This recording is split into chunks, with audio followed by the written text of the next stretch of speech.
Hi, hello, my name's Nymaera. You might have heard of me if you like LPL stuff, or LEC in the past, or LJL if you're really niche on that as well. I was tagged in the comments of Caedrel's LPL breakdown video because some people were questioning some things on there, and I very much respect Caedrel and IWDominate, who was the guest onto the episode as well.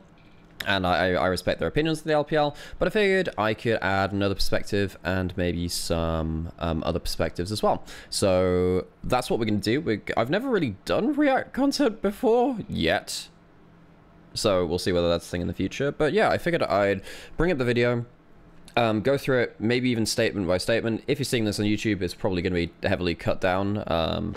But yeah, I figured I'd go through the video and see what I agree with, what I don't agree with, and what I think maybe just needs a little bit more context as well. As far as I can tell, the video is like 15 minutes long or less. Typhus, thank you so much for the 10 gift bomb. That's so kind. Thank you, thank you, thank you. Very kind of you.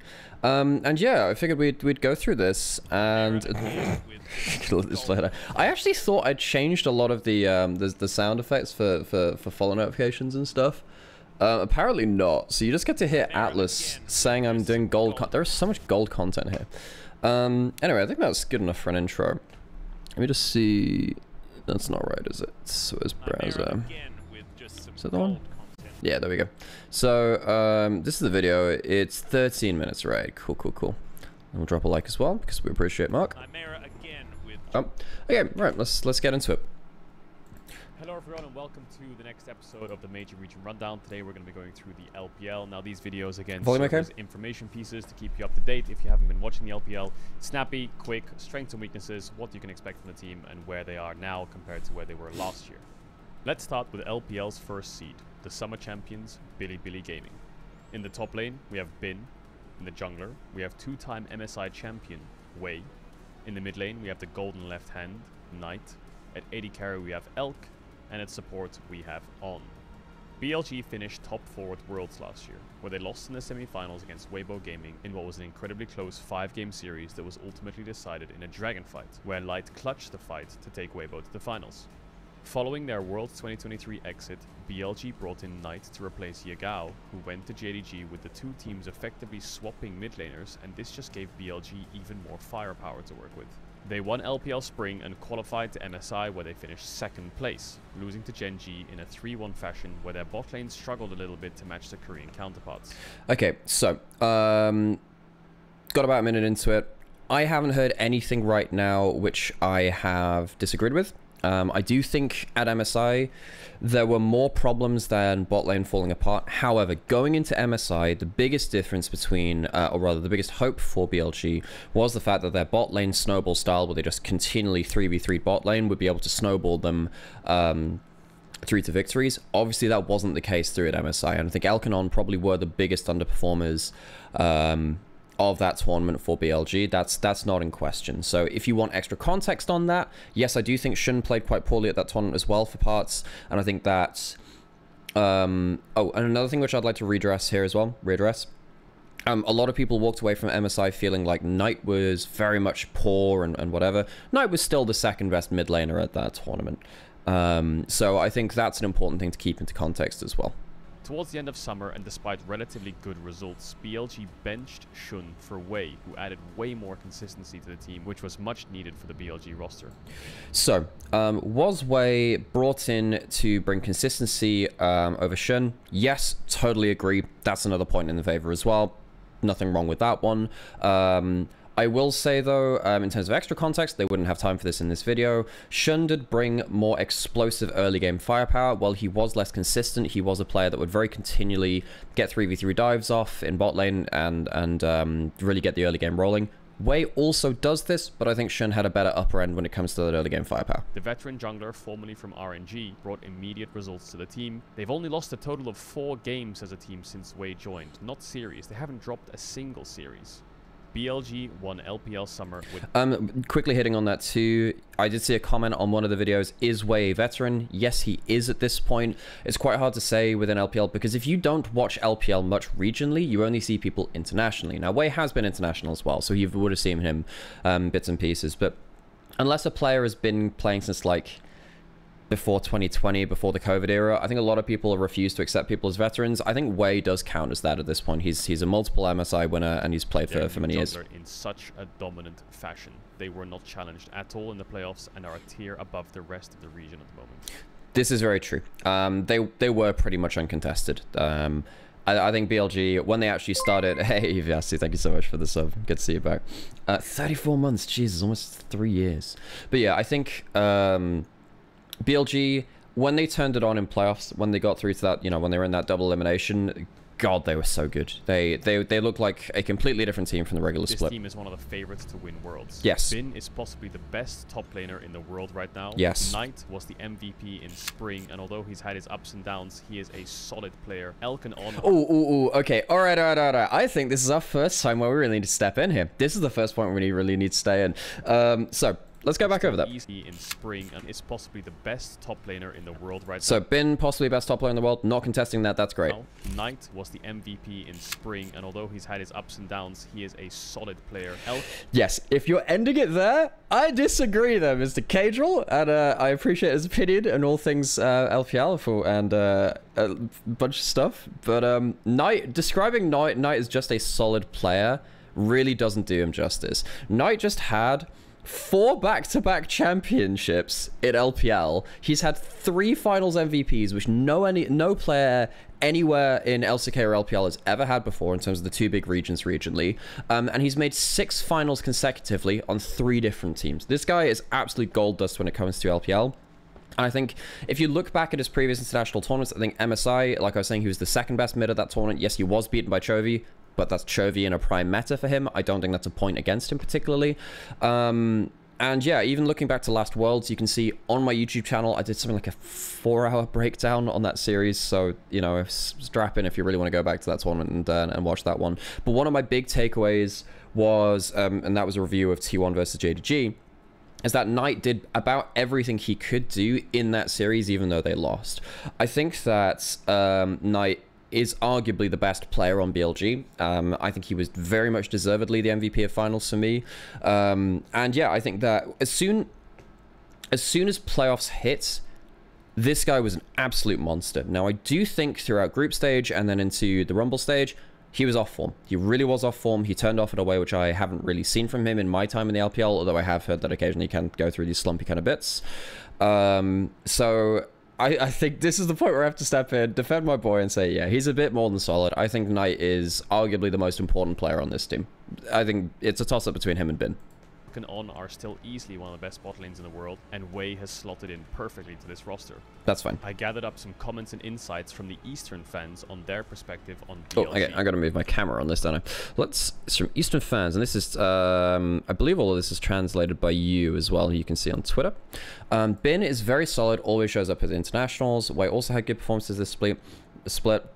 Knight is really good, but also has a history of not showing up on the big stage. That one I hit back on. I think that's an overdone narrative. I think that Knight has actually done a lot better on international performances if you slow it down and review his games. He does a lot of good legwork, even though the big flashy moments and typically his team getting a little bit diffed. Yeah, so I think that one I push back on a little bit, but I understand that as an overarching narrative, which a lot of people buy into. Not the biggest thing. People don't give him the edge over mid laners like Faker when it comes to Worlds. I mean, Faker is one of the most clutch international players in history. Not going to pull that up too much.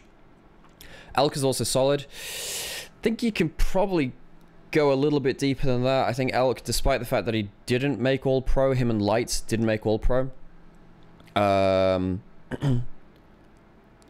And comment in my chat as well, Knight wasn't bad at all. Maybe his consistency wasn't really good, but I don't know. It feels like this year I haven't seen the same explosiveness domestically. I think in terms of summer, group stage, and then Rumble stage, so the 2 stages before playoffs, yes, I agree. If you look at his play in playoffs though, oh my god, this guy is still fantastic. He was absolutely another level when it came to the 2 best of 5s that they did play in playoffs.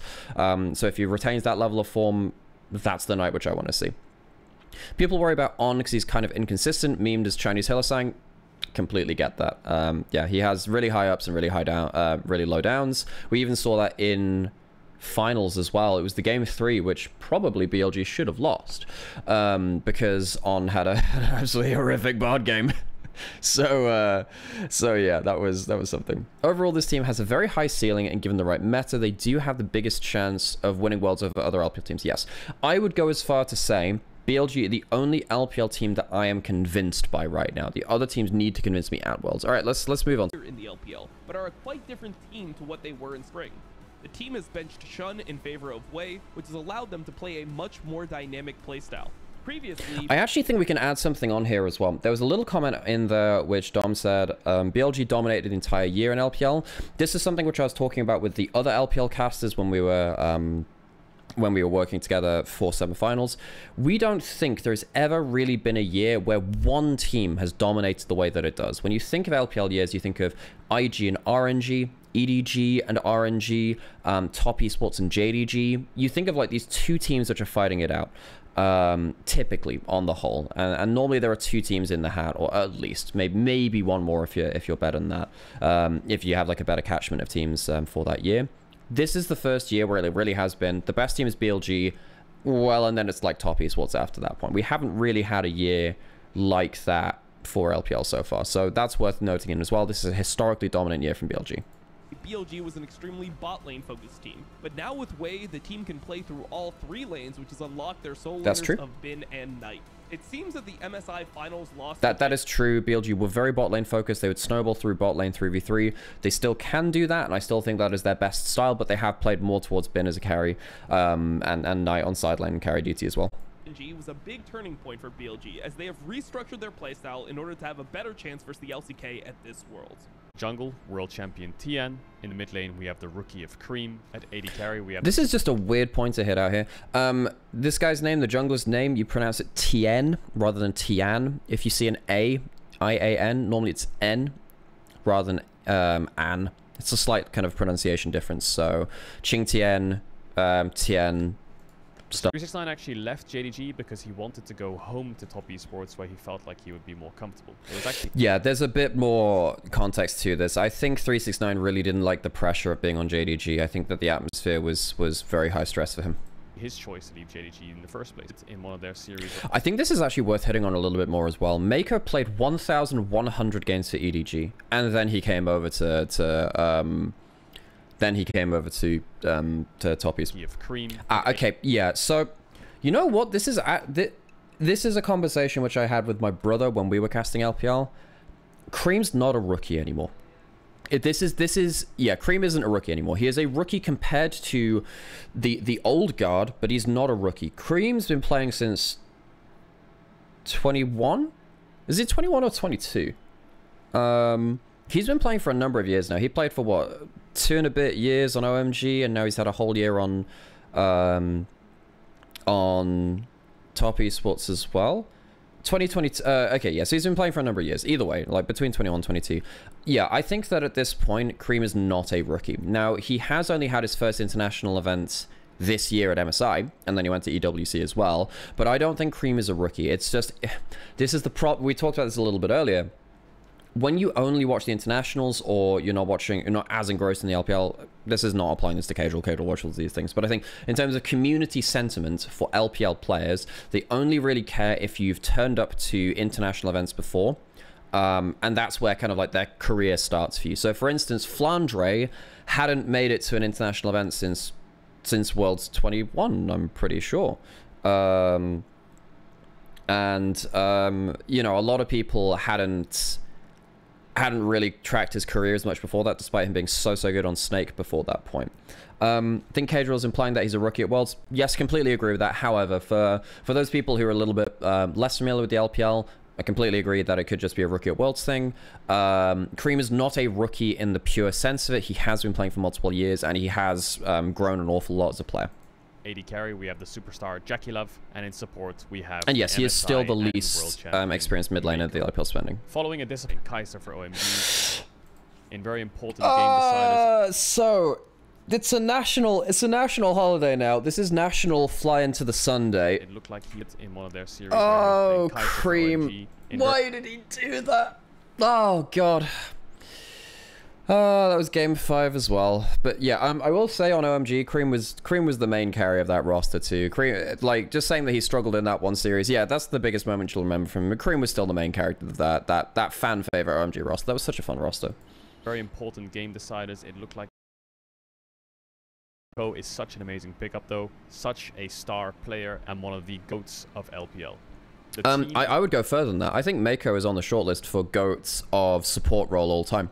I think that he played 1,100 games on EDG. He won MSI 2015. He won Worlds 21. He's had 4 LPL titles, something like that. He might actually be the GOAT support player. Moments where fans expected more of them, like when they surprisingly lost in a clean sweep to G2 in the lower bracket, or when they failed to reach LPL summer finals. I think basically the big points takeaway, top esports really struggle in elimination games. I think that if they're in elimination best of 5s where it's really tight and high pressure, a lot of the players on this roster have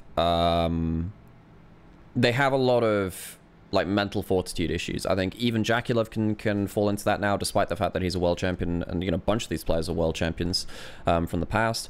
I think when you look back at their Weibo series, this one which they ended up losing through here as well, I think 369 is maybe the only player that... No, actually no, weirdly Tien was the player that played better in this particular series. At MSI it was 369 in that last series where he was the only one that was really playing well. I'm very surprised that Mako crumbles mentally. Tien can do... Obviously, he has got a history of failing in finals and stuff like that. So there are some worries there. And Cream, we'll see what happens with Cream at Worlds. Cream, when he's on stuff like Tristana, he was on Tristana before the nerfs, was absolutely insane. He had that 20-something game win streak, and then he got nerfed, and he went on like a 4-game loss streak instead. Yeah, but there's a lot of mental fortitude issues for top esports on individual player level. Get out of here, Alex. Esports might be close to BLG in strength, but they didn't make the summer finals, which was a huge disappointment. And even though they had a good record of beating Gen G during the Esports World Cup, they have mixed opinions. On the one hand, you have players like JackieLove and Mako who show up on the biggest of stages, but on the other hand, you have players like Tien who have a bad history at the Worlds, and Cream is just a rookie at the end of the day. Okay, so I do, again, we've already gone over the fact that I don't agree that Cream is a rookie at this point. Ground majority of this statement I think is completely fine. Anything else which I pull apart here? I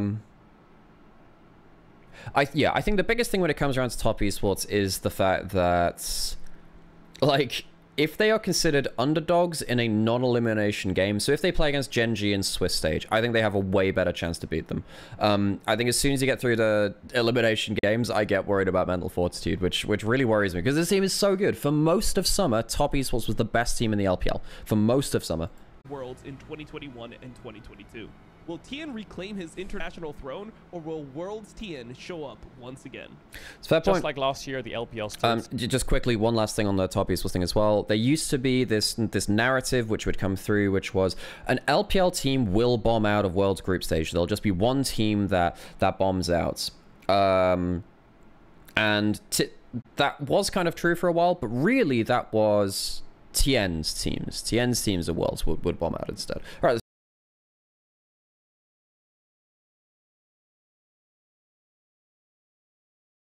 In the mid lane, they have quick pronunciation note. It's technically Zuka. That's the way. Hey, Typhus, thanks for the sub as well. I hear, Alex, that you're the greatest Ari player ever. That is Ari's voice actor, by the way. That's the sub emote. If this turns up in the video, you get to experience this too. Yeah, my brother got me a signed print of an Ari picture by Ari's voice actor, and there was a clip with it on Twitch. So we're saying I'm the best Ari in the world. It's not true, but it makes me feel good. Anyway, Zuka is the pronunciation of the done this year has been the swap from Tarzan to Weiwei in the jungle. The team had a very disappointing end to their role. Hang on, I'm sorry. Did you have to put that clip there? Been the swap from Tarzan. Oh god, don't remind me of this play. Oh Jesus. The team had a very disappointing end to their Worlds run last year. Where they did. Yeah, they did. It's less about the fact that they lost and more so how they lost. The team just lived 5 series after being clean swept by top esports and then losing a 5-game series. There's a bunch to talk about here. So in terms of the Scout Yagao thing, I'll probably talk about that I'll talk about that a little later, because we'll cover some stuff about this team presumably in this video, and then we'll in this section of the video, and then we'll probably talk about what Scout and Yagao can do when it's relevant there. The other thing as well, LNG finished top 2 in summer out of the Ascension group in the Rumble stage, and that's what qualifies you into playoffs, for those of you who are less familiar with the LPL formats. And they're the only top 2 team seeded going into playoffs in the LPL that has not won a best of 5. Now, we've had double elimination in LPL since 21, a number of years. We have never had a top 2 seeded team in playoffs bomb out completely. LNG were the first team to do it. They lost, what, a 5-game series to Weibo. That's the replay which is going on here. And of course, they lost to Top Esports before that. Yeah. But they still finished top 2. They showed some great results. They ended up beating BLG and Top Esports in the Ascension group. And of course, they slaughtered Weibo when it came through into the regionals as well. So playoffs is bad. Actually, either side of that, though, they looked really good. Weibo. I think without Scout, LNG is going to struggle, and Yagao is not the player that they need. Scout was such a pivotal carry for this team last year and this year, and I think without Scout, this team might crumble. As much as I like Yagao, I don't think he's been having the best of years. Okay, so this is a 13-minute video. They can't really go into all of the intricacies as to why this is. So I actually did a stream yesterday.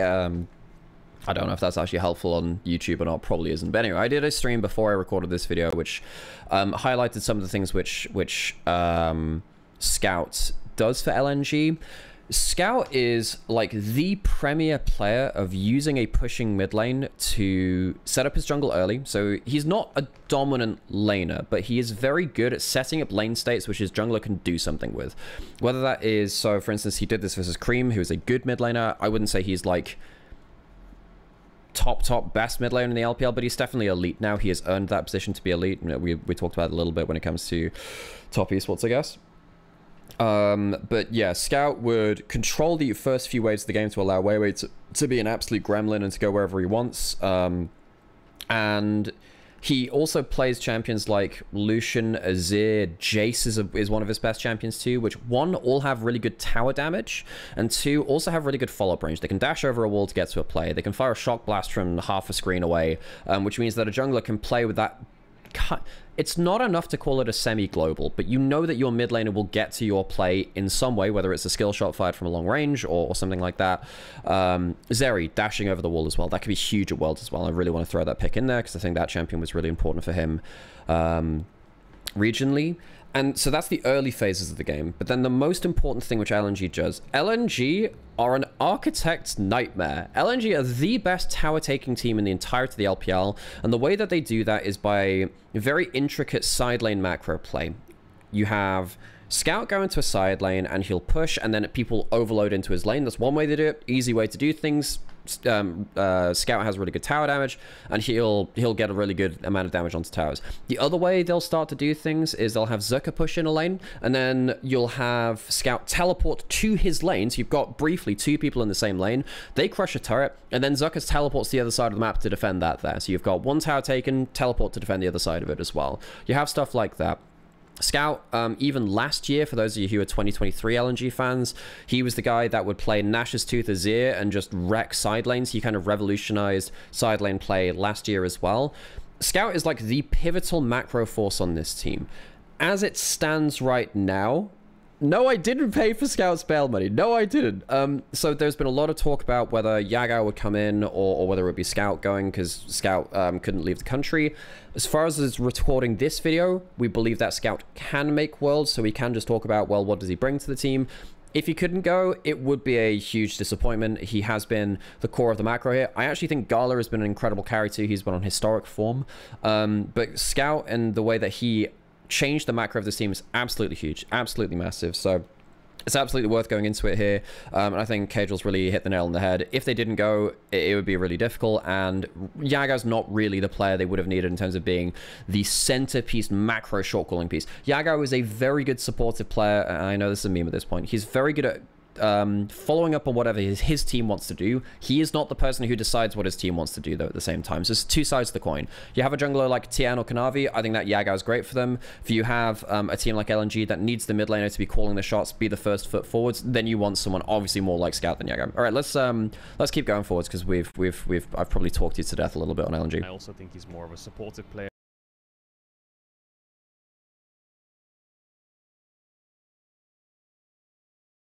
This is true as well. A quick thing on here. Scout is arguably the best engaged player on his team as well. If he plays Yone, he actually is the biggest engaged thought. I don't think Yagao can show up with those individual characteristics, and so I wonder how LNG will do it this international. Scout is very good at League of Legends, folks. Well, okay, hang on. Again, I spoke to some of the Eastern. The Scout had a really up and down year. Now, if there is a player you can say had an up and down year, it's Scout. He was like double MVP back-to-back in 2023. Historic amount of players of the game. This year, he was kind of shit up until Ascension stage. Fans, and here's some of their thought. They think is a little. He uses Rise specifically to counter cannon. That's important to know. And Zucker, again, Zucker falls into the cream category where he is not a rookie, but he's not a veteran yet. And Zucker, I think, is the unsung hero of this team. They didn't really talk about him in this video. That's fine. There's a bunch to talk about. Zucker, for me, even when the team was really bad in spring, was the unsung hero of this team. I think that he single-handedly won a bunch of team fights versus Weibo in their regional series and in their, even in playoffs as well. There were 1 or 2 games which he was really good at. Tarzan domestically, but he's basically playing around the mid and the bot lane. Weiwei and Tarzan, well, Tarzan was arguably the best jungler in the league, so it's fair to call it a downgrade. The story of both Weibo and LNG, we'll talk about Weibo after this because they're the last team remaining, has been both of these teams have tried to integrate their junglers to a different mid laner. Scouts and Tarzan are both the planners. They set up a plan and they play to the textbook. Sometimes it can be slow and methodical, but overall they're playing through a flowchart. Sometimes the flowchart is fast, sometimes the flowchart is glacially slow, but they always come through with a plan. Whereas when you have someone like Weiwei and Xiaohu, that was the mid jungle for Weibo last year, and then it was going to switch around this year, of course, when both junglers changed teams. They're more like your gremlins. They are much more about picking up and running with the situation that they have. Weiwei would hit level 3 on Rel, Poppy, Trundle, and he'd just walk into your jungle and just make a mess of things, or he'd just walk around the map. So you had the planner of Scout and then the gremlin of Weiwei trying to compromise between their two styles. So I think that instead of saying it's a downgrade, it's a side grade for me in some ways. I do think that Weiwei is really good, and technically it is a downgrade, but I just wanted to highlight the change in styles as well, because Scout trying to compromise with that jungle style is the biggest story of this team. Gala's records at Worlds have not been that good. That's fair. Hung, like On, is very inconsistent. People do not have high expectations on this team. Regardless of what Hung, inconsistent. Hung, yeah, I do think that Weiwei and Hung were really fucking good at some points, but then you look back to their 5-game series in playoffs. Hung on, I think it was Leona versus the Braum. The Braum game, the last game, game 5, he had an awful frontline game. Yeah, okay, you know what? I'll let that one pass. Well, I don't want to nitpick too much. I think there is some truth there. I think that Hung, however, has been really important to this team. He's really good at supporting the side lane style, which they play. We have LPLs. I think in terms of the strength of LNG, it will really depend on meta at Worlds. I think that their macro, their flowchart playstyle is very different to their LPL teams. If their macro's on point, and it'll be great, but look, LNG aren't great at adapting to new metas. That's another point as well. Scout talked about that last year. They weren't great at adapting to new patches, so we'll see whether they can do that at this Worlds. Right, let's move on to... In summer, they looked significantly better with a 4th place finish in the regular season, and going into playoffs, they went... Well, start of summer was very bad. If you go back to their group stage, they lost 2 times to Ultra Prime. Now, I love Ultra Prime, but if you go into Worlds, you shouldn't be losing twice to Ultra Prime. Anyone remember that Hacker Herald Escape clip? This bit? From Weibo, they've shown signs of being... And you know why that is, folks? So, you might have heard this line being said around. It started with me when we were out in Xi'an. I needed a title for a graphic, and I said, Weibo Gaming, consistently inconsistent. That is this team. You never know what you're going to get from them. Are they going to coin flip their way to a finals? Maybe. Are they going to have the worst KDA of any player ever in a finals? Yes, also maybe. That happened last year. Like, this team is more consistent than they were, and I think Tarzan is a big part to do with that. Let me keep reacting to the video. I know I'm going on. Happy that Weibo Gaming made it to Worlds. Chinese fans are not happy with that? Yeah, I can understand why. This team is anxiety in a bottle, folks. A lot of people on the inside, like players and coaches, gave him a lot of high praises, but his general performance doesn't meet that level. Okay, Breathe is a really good player to bring up. His finals were really good, actually. If you look at his finals, he outplays Bin in finals. Yeah, they get just 3-0'd, but like Breathe is not getting diffed. He actually does a really good job. He solo kills him a couple of times, has a really good individual play. But then you look at the day after when he plays against LNG, yeah, he really played poorly at that point. I know it's just the day after, and you know, you're playing a bunch of best of fives back to back. Breathe across most of summer has been playing for lane dominance. That's why they've been first picking Renekton a lot, and I will say he does get a lot of value out of that when he's against a player he just has a bit of a mechanical leg over. If he's a better player than you in top lane, he will dunk on you. So he's a bit more of a gatekeeper top laner. If you are good enough to withstand him mechanically, he doesn't bring that much value. On the other hand, if you're worse than him, then he really does just... Okay. Just diving into a little bit more of Xiaohu's bit, because overall this statement is true. Xiaohu... We were wondering whether his career was done heading in towards most of summer. Then Ascension stage hit, so he came out of group stage, or right at the end of the group stage, he came out with some incredible performances. But in the first stage of groups, and this is Group D with NIP, Anyone's Legend, Ultra Prime, and Invictus Gaming, players against him in his role had the most MVPs of anyone in the LPL. So an enemy mid lane has had more player of the games against him at the start of summer than any other person. Any other like for like opponent for opponent kind of like awards like that before. So it is worth definitely talking about how Xiaohu did have some really weak moments this year, but also when you go through to his Ascension stage and you look through to his playoffs as well, then into regionals, Xiaohu has had some really good moments. I think one of the things which doesn't paint Xiaohu in a good light, Breathe gets side lane resources for this team quite often. So instead of Xiaohu getting a lot of the gold on side lanes, typically we like Breathe on a Nasus or a Renekton getting that instead. So that sometimes affects the way that people see him, because he's not hogging resources and then getting a huge amount of gold to carry out the game. But sometimes he would do as well, but that's worth putting in there as well. Let's go on to the next bit.